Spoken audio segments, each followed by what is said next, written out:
தீபாவளி, பொங்கல் இப்படி மனதுக்கு உற்சாகம் தரும் பண்டிகைகள் வரும்போது அந்த பண்டிகைகளை நாம் மிக மிக உற்சாகமாக கொண்டாடுகின்றோம். தீபாவளிக்கு துணிமணிகள் வாங்க வேண்டும் என்றால் முன்கூட்டியே வாங்குகின்றோம். ஒரு மாதம் முன்பாகவே உடைகளை எல்லாம் வாங்குபவர்கள் நிறைய பேர் இருக்கின்றார்கள்.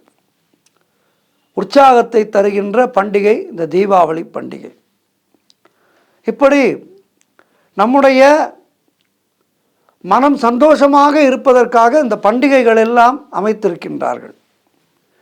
ஒவ்வொரு பண்டிகையாலும்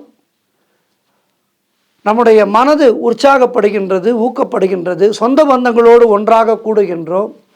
அப்படி ஒன்றாக கூடும்போது பலவிதமான முன்பு இருந்த மன வேற்றுமைகள் எல்லாம் மறைந்து ஒரு ஒற்றுமை உணர்வு ஏற்படுகின்றது. குடும்பத்திலே ஒற்றுமை உணர்வு ஏற்பட்டு விட்டால் அதன் பிறகு இந்த நாடும் நன்றாக இருக்கும்.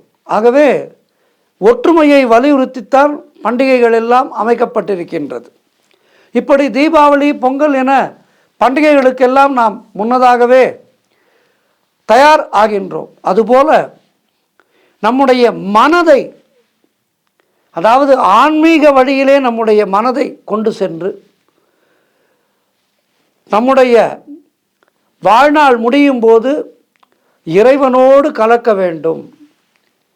அப்படி இறைவனோடு கலந்துவிட்டு மீண்டும் பிறவா வர வேண்டும் என்பதற்காகத்தான் நிறைய விரதங்கள் எல்லாம் அமைத்திருக்கின்றார்கள். அப்படி இந்த விரதங்களிலே முக்கியமானது சஷ்டி விரதம்.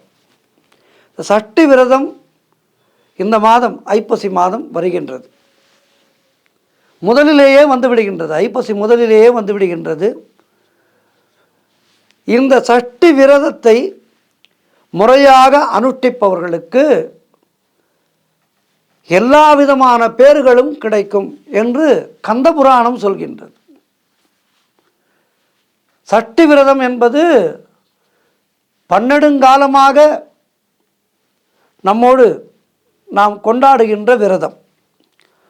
சூரபத்மனை அவனை உடல் ரீதியாக அவனை அழிக்காமல் அவனுடைய மனதிலே இருக்கின்ற ஆணவம், கண்மம், மாயை போன்ற மும்மலங்களை அழித்து அவனை தன்னோடு இணைத்து கொண்டார் முருகப்பெருமான்.